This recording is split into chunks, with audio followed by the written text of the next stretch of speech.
Welcome to the 13th episode of Searching for the Question Live.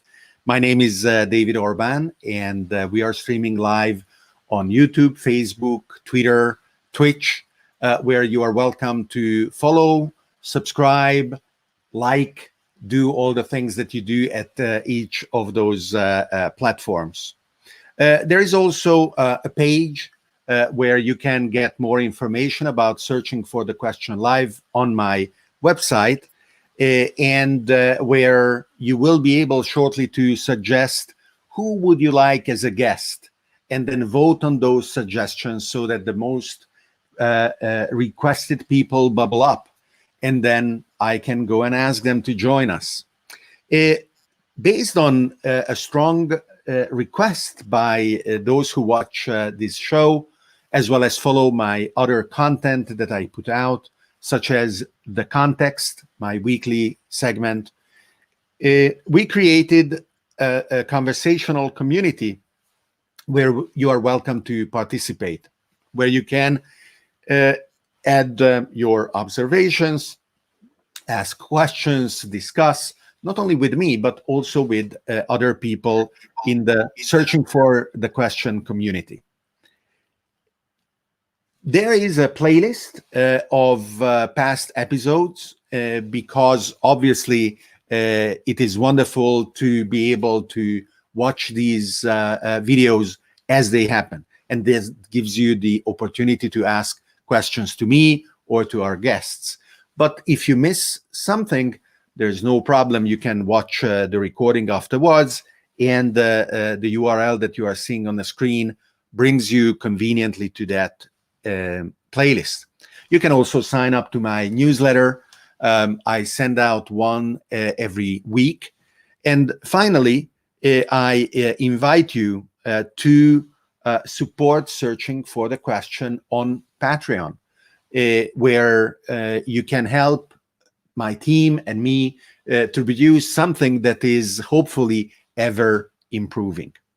And I believe that today's guest is going to bring a huge improvement as it is, because Howard, who is a friend, and welcome, Howard, to Searching for the Question Live, is a wonderful author, publishing his 7th book, and we will talk about it extensively today for sure. But also an incredible PR agent who followed and supported the careers of people like Madonna and Prince and Michael Jackson and many others, bringing with his talent, helping theirs, joy to millions and billions of people all over the world. So, Howard, it is a pleasure to have you on the show. Thank you very much for joining us. David, it's wonderful to see you again. Howard, you are physically located in wonderful Brooklyn, New York. I am located in Bergamo, Italy. it looks like we are passing the baton. This was the epicenter of the pandemic, and now New York is the epicenter of the pandemic. How is it over there? It's remarkably calm. It's pretty damn astonishing. It's the beginning of spring. We have a 580-acre park. It is the anywhere in the world. It's Frederick Olmsted is the park designer, and this was his masterpiece. It's Prospect Park. So every day I go, I walk 6 miles in that park, and I'm not the only one. The park is maintaining the sanity of hundreds and hundreds of my neighbors. So the park is crowded with people who are trying to stay 6 feet apart from each other. But it's like a holiday. There's no hint of the illness, and so far none of the people I know have come down with the illness. So it's like your situation in Bergamo, because you walk out on the street and you're in one of the most beautiful places in the world, and it's very hard to believe that one of the great catastrophes is happening around you. That's right. It is psychologically really a contrast that wears you down. It is not easy to realize that among all this nature, really the world is falling apart economically, and also in terms of the lives of people who are either ill or actually died. For me, it was really a progression of seeing it from afar in China, then seeing it closer because my daughter lives in Seoul, South Korea, and then of it arriving in Italy and asking myself how close it is going to come. And now literally almost every day I hear the news of one person or another having died in my street. So it is really a science fiction movie that we are living in, which is simultaneously terrifying and boring because nothing really is happening, you know, Right. not even the mundanity of evil. And once upon a time, I got a call early in the morning, 8 o'clock in the morning, from a friend who was a nudge. So it's the kind of person you try to get off the phone as rapidly as possible. And he said, when I tried to hustle him off the phone, schmuck, listen up. Buildings burning, look out your window. So I looked out my window and there were the Twin Towers burning. And the relevance is that when I went up on the roof to watch this, the sky was the most perfect blue I had ever seen in my life. There were just a tiny number of white clouds, just enough to punctuate the blue and make you realize that this was one of the most sunny, gorgeous days you've ever seen in your life. So the sky around you was summoning you to a celebration at the same time that one of the great sacrifices, one of the great historical moments and monstrosities of all time was taking place. So the mundanity of evil is a phrase that doesn't just apply to people doing bad things. It applies to nature doing bad things, because remember, viruses, we've been in a battle for 1 billion years, ever since multicellular creatures have existed, against the microbial world. And the microbial world is brilliant at research and development, absolutely brilliant, and at innovation. And the question has been for the last 150 to 350 years since we've had science, which is going to win? Who's going to research and development fastest? Who's going to innovate fastest? The microbes or the humans? And that is what Mike Bryant, one of the people watching the show, is asking. Shouldn't the question be, what are the potentialities contained within all the information within my DNA? How do I manage that? Absolutely. Well, that's interesting, because in reality, the cosmos is a giant search engine of possibility space. The cosmos for 13.7 billion years has been reaching out tendrils, branches, antennae to feel out the realm of the impossible and to yank some of those impossible things into the realm of reality. And we are just her latest extensors. We are just her latest sensors, her latest probes into the realm of the impossible. yanking impossible things into existence. So many people regard nature as static. Nature is a perpetually unchanging petting zoo, a Garden of Eden. No, nature's never been a petting zoo. Nature is violent and awful and cruel. I mean, who invented death? Nature. Who invented pain? Nature. And those are the two greatest injustices in this cosmos.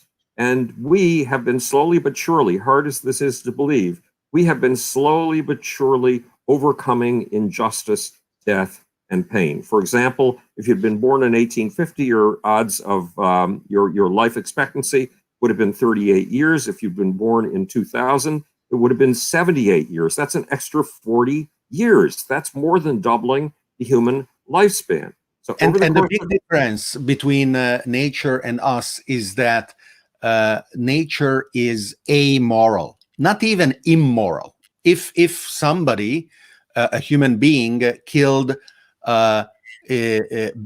tens or hundreds of billions of individuals and exterminated millions of species, we would very rightly call that individual immoral. But nature has no sense of its own actions. It is blind in its direction. Evolution applies its force without judgment. And isn't that an important difference as it's a huge open source approaches in finding solutions? The numbers of dead bodies that have piled up. Are you still there? We're losing your picture. Yeah. No. There is an trying to get you back. The number of dead bodies that have actually piled up since the billions of trillions. So nature, whoops, we're cutting out. There's a bit of internet glitch, but don't worry, just keep going. We can hear you. Okay, terrific. So nature has killed off billions of trillions of creatures, of living beings, of living things since she gave birth to life. But that's not new for nature. Once upon a time, nature gave birth to these absolute wonders called stars. And within a million years of the first star's evolution, she began to kill stars off indiscriminately in novas and supernovas. But the insane thing, nature is, you could say nature is intentional. Nature is directional. Nature is constantly stepping up a staircase of complexity. And from every monstrous deed, from every war crime that nature inflicts upon her children, she derives the next step up. Horrible thing to say, but that's what nature does. So a star was the gravitational accumulation of atom after atom after atom after atom, and of again, trillions or gazillions of atoms in a single star.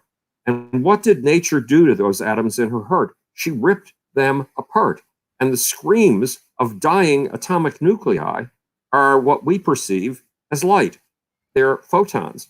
And when nature killed off that first generation of stars, what did she accomplish aside from an appalling deed of destruction? She built 89 new forms of atoms that had never existed before, the elements of the periodic table. So nature uses mass murder and war crimes to generate her next step up. And we humans, especially in the 21st century, tend to be blind to the fact that nature is constantly stepping up a staircase of progress, that nature seems to be on an intentional quest for the next level of complexity, the next level of awe, astonishment, and wonder. And in that scheme, of course, we come with our self-awareness and with our dreams and our arrogance, and are trying to improve the processes where the speed and the effectiveness and the directedness of creating superior levels of complexity can accelerate further, or whose acceleration even increases in achieving what nature created in 13 billion years. We are aiming to do as much and more in less amount of time. So when we invent the internet and the iPhone and Facebook, these are things that, so far as we know, this cosmos has never seen before. And we are adding a new layer of complexity and possibility to the cosmos in the process of doing these things. In other words, we are doing nature's work. So when viruses do research and development and come up with new innovations in order to attack us, they're doing Mother Nature's work. They are introducing new levels of complexity. When we, on the other hand, research and development our tails off to find a way to defeat the viruses, we too are doing nature's work, because we are extending nature's tendrils into the realm of the impossible and yanking those impossible things into the realm of reality. And talking about viruses and their potentiality, as well as DNA and our genetics knowledge improving, obviously, the current pandemic is horrible for the people getting sick and dying, as well as for the economy and those that are suffering as a consequence because they lost their jobs or their business went bankrupt. At the same time, we are in the 21st century where we have to have the courage to recognize that biology is a tool and our understanding of it must empower us to do even more, to do more, exactly. Controlling the negative like the pathogens, but also to do the positive, correcting genetic defects, improving our capacities, and actually putting viruses, bacteria, and other organisms at work, just like we have been doing with macroscopic ones when we evolved cows to give us an enormous amount of milk rather than their others under the natural condition, or chicken laying eggs and so on. So would you agree that we will just as we did when we began to employ bacteria in order to turn that milk into cheese, or to make beer? Yes, exactly, or to make beer. And it's a win-win proposition. In other words, we basically say to bacteria, I'm going to give you your ideal living conditions. I'm going to feed you so much of the food you love the most that you will gorge on it. All you have to do is piss and shit for me. Because what is it that these microorganisms are kind enough to piss out? Beer and cheese. So it's a win-win situation. The microorganisms win, we win, and ultimately we advance this entire cosmos one more tiny step up that great chain, that great ladder of being, toward the next step into the impossible. So tell me about your latest book, and maybe tell me about some of the other books as well. But let's start definitely with the latest. The title is already fascinating: Einstein, Michael Jackson, and Me. So let's start with the title and then tell us more about what you wrote about. Okay, so you may be wondering what in the world a former rock and roll publicist is doing talking about the big history of the cosmos, 13.7 billion years of the cosmos existence, and where the universe is going next. Well, the fact is that I started in science at the age of 10. I started in microbiology and theoretical physics. I had built my first 2 credentials by the time I was 12. When I was 12, I built my first Boolean algebra machine, a symbolic logic machine. I co-designed a computer that won some science fair awards. I was taken for a meeting with the head of the graduate physics department at my local university, the University of Buffalo, and I'm sure that he thought he was there to give me 5 minutes of his time, because what head of a graduate physics department wants to talk to a 12-year-old? Give me a break. And we were in his office for an hour because we were discussing the hottest topic in science of the time, which was Big Bang versus steady state theory of the universe and the interpretation of the Doppler shift. And I also was tutored in outside the box science by the head of research and development for the Moog Valve Corporation, which was making cutting edge valves for the first rocket planes to break the sound barrier, Bell X1 and the Bell X2, and to make it to the edge of space.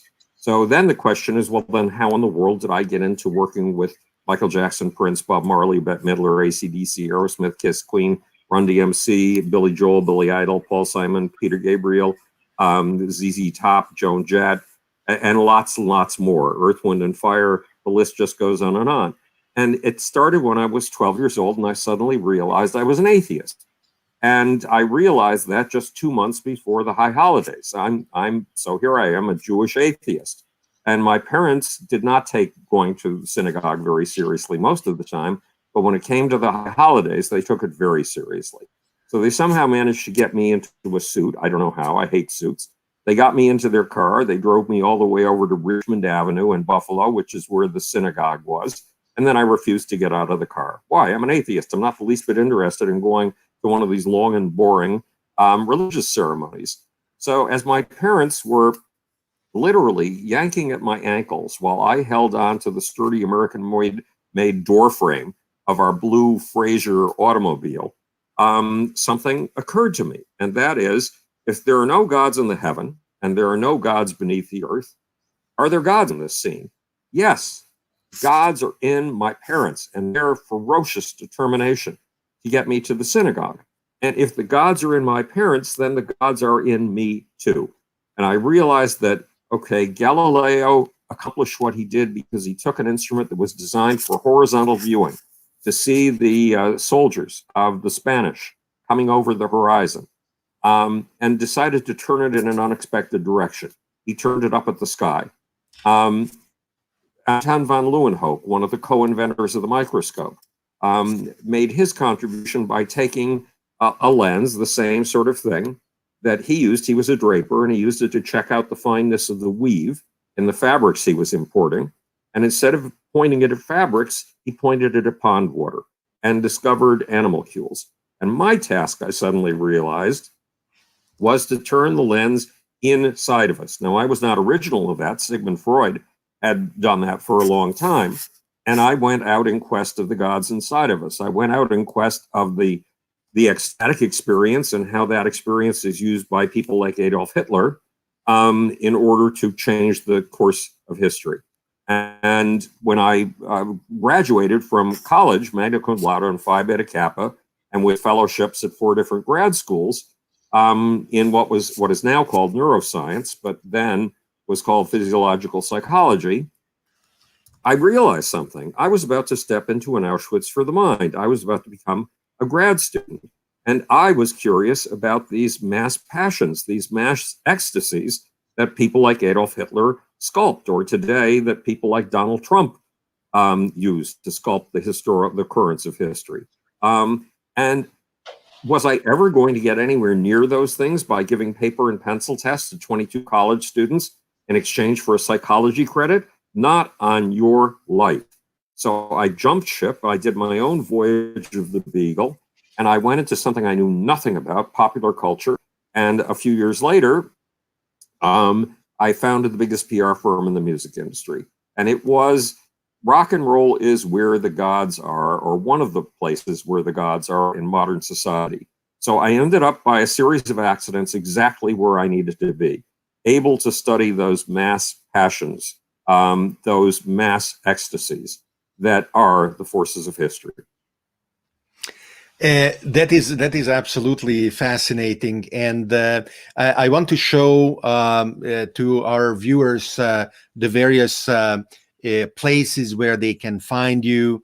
howardbloom.net, your website, Howard X Bloom on Twitter, and How Bloom on YouTube, where you also have a gazillion subscribers and a very lively presence where you sign yourself Howard the Humongous, and you are perpetuating wonderful and wonderfully provocative and controversial points of view most of which I share, and draw people to think, because I believe that one of your qualities is to be able to create chains of thoughts and express them beautifully, that make people think better,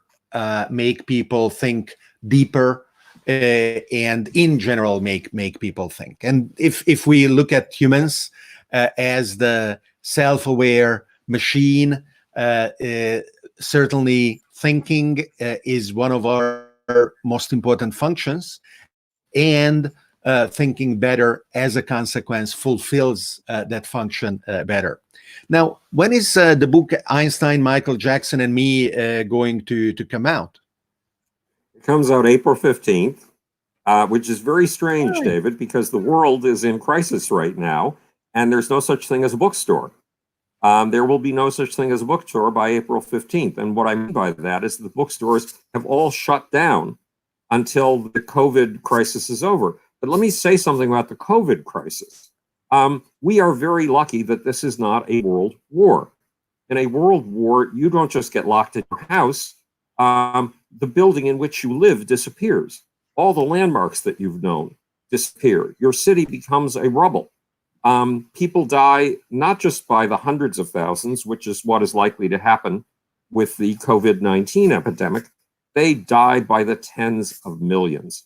So as awful as this COVID crisis is, things could be a lot more awful than this. But as for the book coming out, I mean, look, when I was 10, what got me into science was a book that appeared in my lap in my family's great big living room one day. The house was utterly deserted. And the book said the first two rules of science are these: the truth at any price, including the price of your life. And it gave the example of Galileo, and it told the story all wrong. It told it as if Galileo had been willing to go to the stake in order to defend his truth. That's not true. Galileo, in fact, was friends with the Pope, and he cut a deal with the Pope. And his deal was that he would swear that everything he'd ever written was false in exchange for spending the last years of his life under house arrest. Now, fortunately, the book didn't tell it that way, because I needed a hero who stood for courage, which is what that first law of science, the truth at any price, including the price of your life, is all about. And the second law of science, it told me, was look at things right under your nose as if you've never seen them before, and then proceed from there. Look at the things that you and everybody around you take for granted as if you've never seen them before, and then proceed from there. And it gave as an example Anton von Leeuwenhoek, who not only looked at pond water using his lens, he actually looked at fresh sperm and wrote about it at length. He found animalcules in his fresh sperm too, the same sort of animalcules that he found in pond water, or similar, and wrote to the Royal Society about it. Now think about the courage of this guy. Where did he get fresh sperm to study? Probably masturbation. So here he was confessing to this hideously private act to the Royal Society. I mean, that's courage beyond belief. Well, many years later, when I worked with Michael Jackson, I saw a living incarnation of those first two laws of science. Michael was the most remarkable human I ever met in my life. And I don't know if you can understand this, but he was a kind of human, a kind I never even imagined could exist. And his commitment to truth and his commitment to wonder, awe, curiosity, to the second law of science, look at things right under your nose as if you've never seen them before, and then proceed from there. Try to find the infinite in the tiniest of things. Those were qualities Michael carried within him and could not stop. He had aesthetic orgasms over tiny things that other people would overlook, that to him blazed forth as infinite wonders, infinite surprises, infinite awe.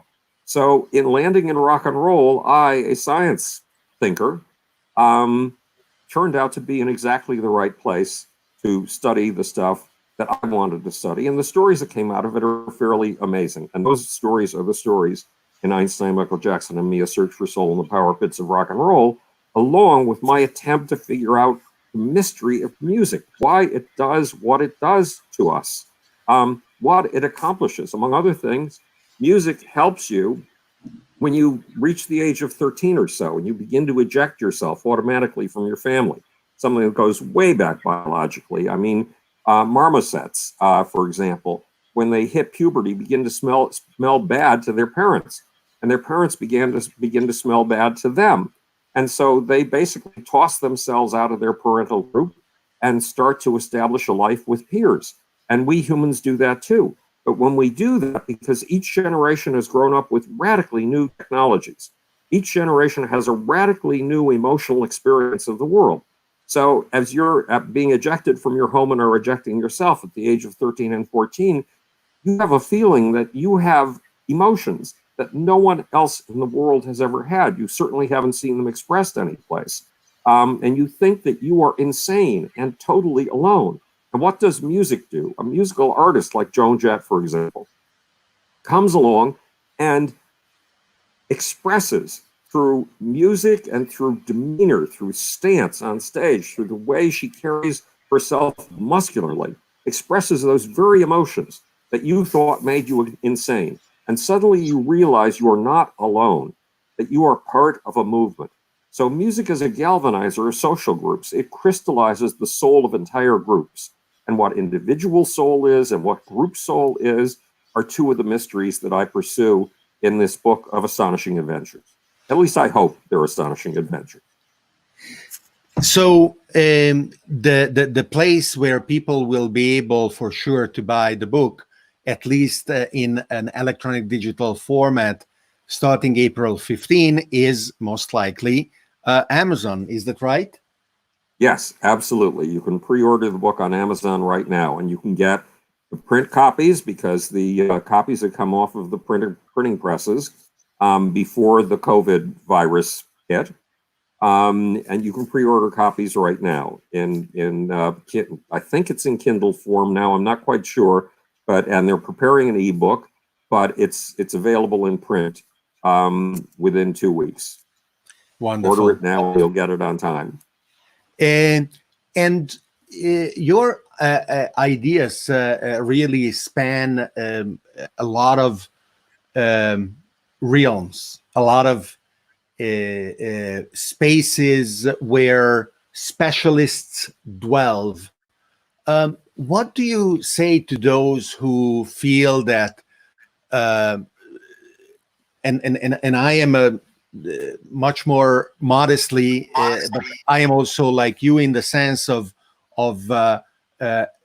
daring to go in many different places. What do you say to those who tell us, both to you and to me, that we shouldn't have opinions about so many things, that we should not, without having been authorized or licensed or certified by somebody to say something about certain fields, and then another, and another, and another, we should just shut up? How can you run counter into that? I agree with you. Both of us run into that a lot. So in 2001, I created a field called omnology. And omnology is a field for the promiscuously curious, for the omnivorously curious. The title refers to the aspiration to omniscience. Now, when I was 10 years old and got involved in science, I assumed that science aspired to know and be able to explain everything, absolutely everything. In other words, science for me, when I was a child, was the aspiration to omniscience, something we think only God has got, omniscience, the ability to know everything. And omnology says that if you are interested in 3 different fields, let's say you're interested in art history, you're interested in neuroscience, and you're interested in film, and your dad sits you down in your sophomore year of college and says, now, look, David, you got to make up your mind. Are you going to be an art historian, or are you going to be a neuroscientist, or are you going to be a filmmaker? And until you make up your mind, you're nothing. And omnology is there so you can fling a finger in the face of your dad, this kind of a finger. Wait, let's see if we can get that in the camera range. There we go. And say, fuck you, Dad. I'm sorry. I have 3 major interests in life. These are the things that drive my passions and my curiosity. I'm going to stick with all 3 of those passions. And if new curiosities occur in my life, I'll add them in too. And if old curiosities die in slumber, I'll set them aside for a while. And when all of my friends are hitting the age of 40 and having midlife crises, and all the women are contemplating or planning very ornate divorces in order to find out who they really are for the first time, and all the men are buying little red sports cars and picking up blondes and cheating on their wives because they have no idea of why they're on this planet, I will just be coming back from the wilderness of my multiple curiosities with my first answers. While all of my contemporaries feel it is the end of their life, I will know that it's the beginning of mine. And that came out of an experience. When I was 16 years old, I worked at the world's largest cancer research center. And I was given a scientist to watch over me to make sure I didn't destroy too many multi-million-dollar pieces of equipment. And he took me to his office. And his office had a desk built into the wall, and it was 6 feet long. And he showed me that he had 3 piles of books to his left and 3 piles of books to his right. And all these books were in German. And he said, see the pile on the right? Those are the books I finished. See the piles on the left? Those are the books I haven't even started. I'm synthesizing one molecule. I've been working on it for 2.5 years. And until I finish all of these books, I will not be able to synthesize this molecule. And I had a sudden vision. I saw Phil Fish, the scientist who'd been put over me, as a mole digging a deep, deep, deep hole, a hole so deep that he couldn't see any of the landscape around him, that he was mired in the gloom. And I saw my role as an eagle flying over the landscape, seeing all of these mole holes, all of these gopher holes, as pixels in a big picture. And my job was to be the person who saw the big picture by taking in all of the sciences that I, with my limited brain, and it is a very limited brain, can understand. So that's omnology. And without omnologists, without people who see the big picture, there are no questions for the specialists to pursue. Eventually, a specialist or 2 generations of specialists run out of the questions that they've inherited from the professors who oversaw their graduate theses. And without new big pictures, there's no place left for science to go. So we, the omnologists, desperately need the specialists. They give us the pixels with which we assemble the big pictures, and they desperately need us, but they don't know it. I used to define myself as an omnivore in books. As I would travel, whether to Hungary for summer holidays on Lake Balaton, or to the various Comdexes in Las Vegas or Atlanta, Georgia, I would always come back with bags full of books. On airplanes, it would be always overweight. In the customs controls of communist Hungary, the military would frown upon this unbelievable quantity of books, sometimes sending me back because at the time it was illegal to bring books out of Hungary that were published earlier than 1968. Amazing. And a friend of mine, Richard Holcomb, in North Carolina, would fly to meet me, for example, in Vegas, and we would organize not to go to the strippers together, but to go in a bookstore where each of us would buy a dozen books for the other. And we would go on the aisles telling stories with books to each other.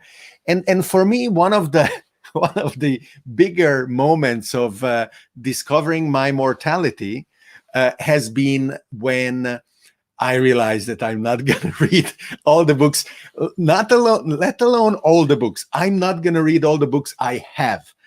You see behind me this bookshelf, which is not a green screen. Very impressive. But it is actually a physical bookshelf, and it is a fourth of the part of the books that I can put on shelves, and there's probably 3 times as many in various relatives and my mother's apartment and wherever. So being an omnologist is an endeavor which is Whoops. both self-defeating. Disappearing, or is disappearing. Well, let's hope it is only on your side, Yes. and that our viewers can hear me when they need to, and then they can hear you when they need to hear you. Right. So being an omnologist is. So it's the norm for you. We're both omnologists. The deal is that once I got into science, look, no other child wanted to have anything to do with me in Buffalo, New York. And my parents had absolutely no time for me whatsoever, just weren't interested. So once I hit the age of 10, I started reading 2 books a day. 1 book under the desk at school and 1 book in the afternoon when I got home. So I did that for 3 or 4 years. It was science fiction books, and it was a lot of science books, a lot of basic science. Not basic science, a lot of cutting edge science. So we're both the same. I mean, we're children of books. I feel, you know, the story of Mowgli in the Jungle Book, and Mowgli is abandoned and he's raised by wolves. Well, I feel that I was raised by books the way that Mowgli was raised by wolves. So every book that I write, like Einstein, Michael Jackson, and Me, A Search for Soul and the Power Pits of Rock and Roll, is an attempt to add to the library of books that will give you startling new insights.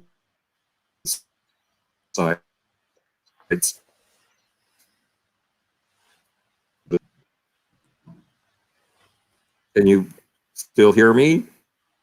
Go ahead. Yes, good. Okay. So over to you, David. Up to you to ask a question. So I had a crisis when I understood Gödel's theorem. And it took me 10 years to digest it from an existential point of view. And I found that rather than a limit, and for our viewers, I will state it very simply, that Gödel, Kurt Gödel, an Austrian mathematician who worked together with Einstein, or at least at the same time that Einstein was at Princeton. No, they were friends. They would take walks together. This was at Princeton. Yeah, but they didn't work on the same things, did they? So no, they didn't. So Gödel formulated a mathematical proof of the limits of symbolic systems. Right. Every and any symbolic system that is powerful enough or more powerful than simple arithmetic will can be used, if we want to formulate statements that cannot be proven within the system itself. Right. And I understood, but it took me some time, that rather than limiting, this is exhilaratingly constructive, because it creates the freedom to take either the yes or the no to the unprovable statement, making it an axiom of an extended system.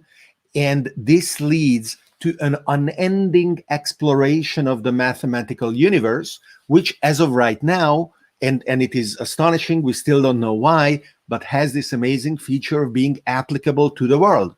So as we are extending our antenna in exploring the universe, we are making choices about where we want to go. And for me, this has been life-changing.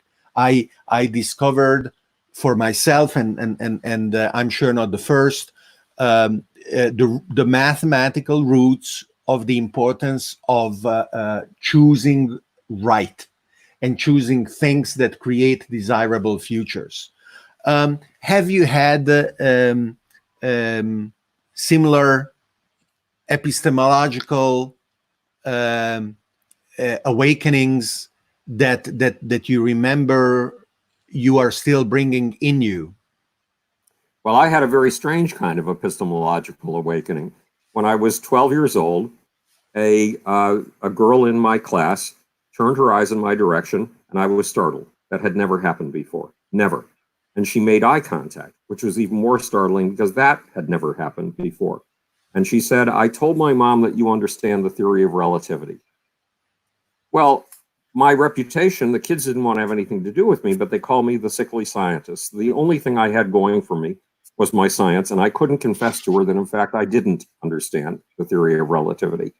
So as soon as school was out, I jumped on my bicycle and I pedaled down to the local library where the librarians knew me better than my mother did. And I said, give me everything you've got on the theory of relativity. And the librarians fished out two books, one great big fat book written by Einstein and two collaborators, and the other a little tiny skinny blue book written by Einstein himself. So I pedaled back home furiously and sat down with the big fat book because I had learned that if you put yourself through the most impossible thing from beginning to end, and it's something where you feel you don't understand a word, by the time you finish the book, you've understood something, even if only on a gut level. And now this book was all equations with about 7 words of English on each page, and I've never been capable of understanding equations, never. So by 8 o'clock that night, I was only 50 pages into the book, and I suddenly realized my mom's going to put me to bed at 10 o'clock tonight, and if I haven't understood the theory of relativity by then, I am going to be humiliated at school tomorrow.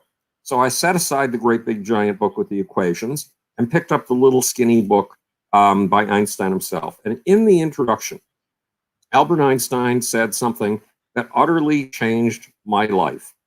It was as if he reached out through the pages, grabbed me by the lapel, put his nose up to my nose, and said, "Schmuck, listen up. Be a genius. It is not enough to come up with a theory that only 7 men in the world can understand. To be a genius, it is necessary to be able to come up with that theory and then to be able to write that theory so clearly, so deliciously, that anyone with a high school education and a reasonable degree of intelligence could understand it." So Albert Einstein, through the pages of a book, told me if I wanted to be an original scientific thinker, which frankly was the only thing that was left to me, kids had ruled me out of everything else, I was going to have to be a writer, and not just any writer, a really good writer. I was going to have to create dessert trays for the intellect, just writing so delicious that you couldn't stop reading it. So it wasn't the kind of existential thing that you're talking about, but it was part of what made me what I am today. I've been pursuing writing deliciously and clearly ever since, and also pursuing coming up with points of view so novel that they change the way you see everything inside of you and everything outside of you for the rest of your life. If you looked at the title of the show, you may have anticipated one of my favorite questions is actually, what is the question that I should be asking? Is there a question that you would have expected me to ask and I didn't, and you wish I had? And what is that question so I can ask it to you? Well, here I went off and hunting for the ecstatic experience, and hunting for not just individual ecstatic experiences, but mass ecstatic experiences, like the torchlight parades that Adolf Hitler used to throw in Berlin. Because those torchlight parades, it was 10 o'clock at night. The people would gather on the street so thickly that if you were in the crowd, you could pull up your feet off the ground and you would stay perfectly vertical because of the press of the crowd around you. Everybody was waiting for these soldiers to come walking down the Unter von Linden, a major boulevard, carrying torches, 7 abreast. And the experience took you out of yourself, lifted you to something higher than yourself, made you feel a part of something much bigger than yourself. And we all need periodically to feel that we are a part of something much bigger than ourselves. It's what's called meaning. And in the case of these torchlight parades, Adolf Hitler was preaching Ein Volk, ein Reich, ein Führer. One tribe, ein Volk, ein Reich, one tribe, one state, one leader. And you felt lifted and exalted into that one Volk, that one tribe, that one state, and that one ruler. So the question is, what in the world with the pursuit of understanding these kinds of mass ecstasies have to do with my conversation with the head of the graduate physics department at the University of Buffalo about the interpretation of the Doppler shift and how that relates to steady state versus Big Bang theory of the universe. How could these things possibly be related? David, they are related. When I was 12, my parents sent me for an interview with the headmaster of a private school in Buffalo. And I grew up with lab animals, with lab rats and guinea pigs and guppies. And I had no idea of how humans are supposed to treat each other because other humans didn't want to have anything to do with me. So I sat down with this headmaster and I said, look, I'll only come to your school on the following conditions. First, you have to teach me Russian because Russia is going to be a very important country in the rest of the 20th century. And then you have to reverse the normal order in which you give science courses. Now you give science courses with biology first, chemistry second, and physics third. I want you to reverse that for me. I want you to give me physics first, so you tell me the story of the birth of the very first elementary particles and the first atoms. I want you to give me chemistry second, so you tell me what sort of strange dances atoms did with each other once they congregated in teams. Those teams are called molecules. Then I want you to give me biology, because those are the strange dances that molecules make when they get together and create that infinitely complex thing, life. Then I want you to give me anthropology. So you teach me the origins of primitive human social organization. And then I want you to give me history, because that's what anthropology evolves into eventually. In other words, I laid out an evolutionary timeline of the entire cosmos going straight into the future for this poor innocent headmaster. And so my whole life, I've been on the track of taking a giant timeline and putting everything on it, absolutely everything, from the birth of the universe, the birth of the very first stars, the birth of the very first galaxies, moleculogenesis, the origin of the very first molecules, to Andrew Marvell's To His Coy Mistress, and the works of William Shakespeare, and what's going to happen in the next 100 years. That's been a mission I've been dedicated to since I was 12 years old. And when you lay out a timeline of that kind, you do see connections between these mass exhilarations, these mass exuberances, these mass ecstasies, and the whole chain of life. And ultimately comes down to what we started talking about in the beginning, that the cosmos is a search engine, searching out her next possibilities, finding her way into the impossible, and yanking that impossibility into the present. And those ecstasies that's where we sense the soul of the group of which we are a part. And the question is, which accomplishes more, us as individuals or the group of which we are a part? Well, there's another community that we can look to for a little bit of guidance. It's the community of 80 trillion individual cells, each of which is capable of a certain amount of survival all on its own, but they collaborate in a grand project. And that grand project is called David Orban or Howard Bloom or whoever in the audience is watching this right now.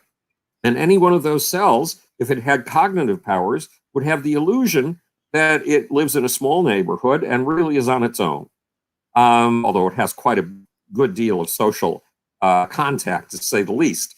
But it would not be capable of comprehending. I mean, one of those red blood cells in which something like 3 billion die in you every minute and are replaced by 3 billion new ones, not a single one of those blood cells knows what a David Orban is. And yet without them, you wouldn't exist. So if we ourselves in a larger superorganism, a larger organism, a society, how do we manage to ever perceive the nature of the organism of which we are a part? How can we do what the blood cells can't do and see that larger whole? Well, we come to a sense of it in the ecstasies made, for example, at musical concerts, when we feel a part of something bigger than ourselves. We come to an awareness of it when we are caught up in something bigger than ourselves in what's called religion. What we call God is really the personality of the group. And in religion and ecstasies, we make contact not only with the deepest, the most personal parts of ourselves, we make contact with that over self. of which we are a part, in which we are individual cells making up a personality as real as your personality and mine. Howard, this has been absolutely a pleasure. The hour we spent together flied, and I didn't even realize. Definitely, we must set up another of these conversations, because you have so many interesting ideas, so many wonderful books you wrote, and I definitely want to share the pleasure of conversing with you, with our audience. The book that is coming out in 2 weeks is Einstein, Michael Jackson, and Me, available on Amazon, and hopefully, as the bookstores reopen, in bookstores as well. Howard, yes, that would be nice. Thank you very much. A lot. Well, I look forward to seeing you again, David. I have missed you. Thank you.